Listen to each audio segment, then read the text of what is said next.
Nano CPX, MCPX, MCPX BL, 130X, and 300X. Nano CPX is really good indoors and outdoors. It shares the same servos with the MCPX and brushless MCPX. The feathering shaft here, if it's not just the right tightness, it will either do a toilet bowl effect or it'll have delayed response, which is annoying. It's very easy to break the landing gear. It shares the same landing gear as the MSR. And this board, I broke it from crashing too many times. It wouldn't bind. It cost $65 delivered. It always holds its tail well. It flies very well. This is MCPX. It has issues with tail holding. Sometimes when you're flying and you give it a whole lot of collective, it'll spin out.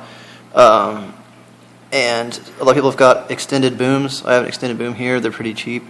It solves the problem, but not completely. It helps to have the battery at full power.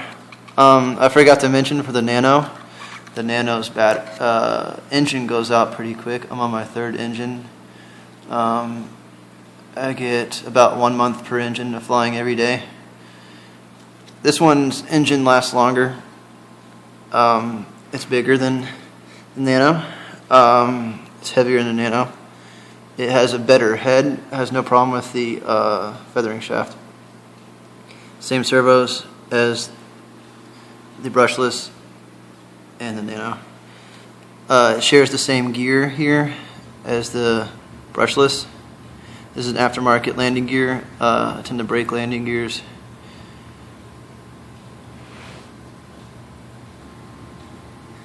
This is the brushless MCPX. It has mostly different parts actually than the other ones. It shares the same gear and servos as the ones I did earlier. Brushless tail motor and main motor. The head is bigger. It has marks for when you're in center. It uses a bigger battery. This is a brushless battery. This is an MCPX battery. Note that if you have an MCPX, you can take 2 of its batteries and stack them and use a connector and use it in place of one of the brushless ones, which is great. The canopy is cooler on this one. It has bigger blades, slightly bigger overall. It has better, stronger landing gear.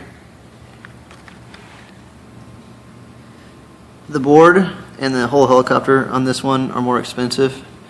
I replaced the board and it was $85, I think.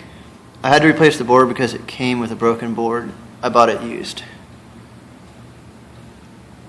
This thing is way more powerful than most of my helicopters actually.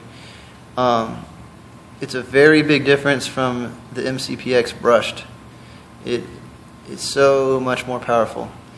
With that extra power, it gets a little bit of tail wag during flight, but only a few millimeters back and forth, or less than half an inch. And so the tail is kind of weird, but it flies amazing. The 130X is quite a bit bigger. It has bigger servos, or slightly bigger. It has, on its linkages, there's a bend that allows for crash resistance. The engine tends to get hot. I added heat sinks. The board is on the bottom. This board is also expensive like the brushless one. It's I think it's like $85 again. This one has a tail servo. It's shaft driven. There's a shaft in the middle of this small hollow carbon fiber tail. The tails are known for having vibration issues. I hear it's usually because of balancing the blades. The tail on this has to be adjusted just right. I had to slide the boom in and out, make sure it was all the way in, had to make sure everything was set up just right. This has an aftermarket microheli right there. But It's hard to get it just right because there's so much playing with the tail. You have to get everything set up just right. I broke the tail in a crash and I had to replace it. But this thing flies like a larger heli. It has more weight.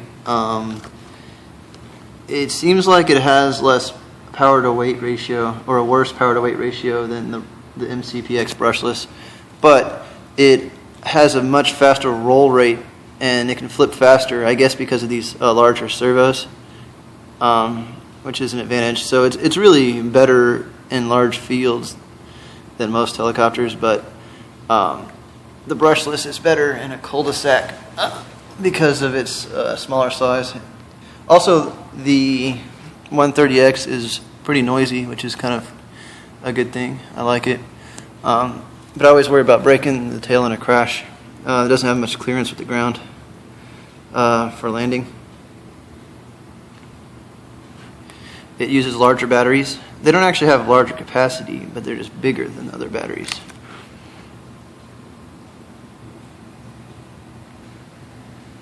Then we have the 300X. Mine does not have the same flybarless AVX 2600, whatever it's called. It has an aftermarket gyro and aftermarket receiver, but it still flies really, really, really well. It flies better than all these other helicopters.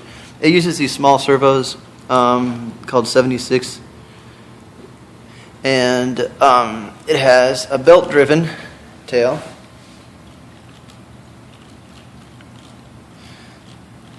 I have tail vibration issues with this one, but it seems okay, flies okay. The servos are very nice compared to other helis I have. Really nice. Probably because they're bigger. It's much smoother. This thing flies really well. This engine it comes with is very, very powerful. It flies very well. It has these batteries, which are big, kind of expensive, and they only last 3 minutes of flight, which is a downside. There's no auto rotation gear like the 400X has. But overall, this helicopter is awesome. Have no issues with it.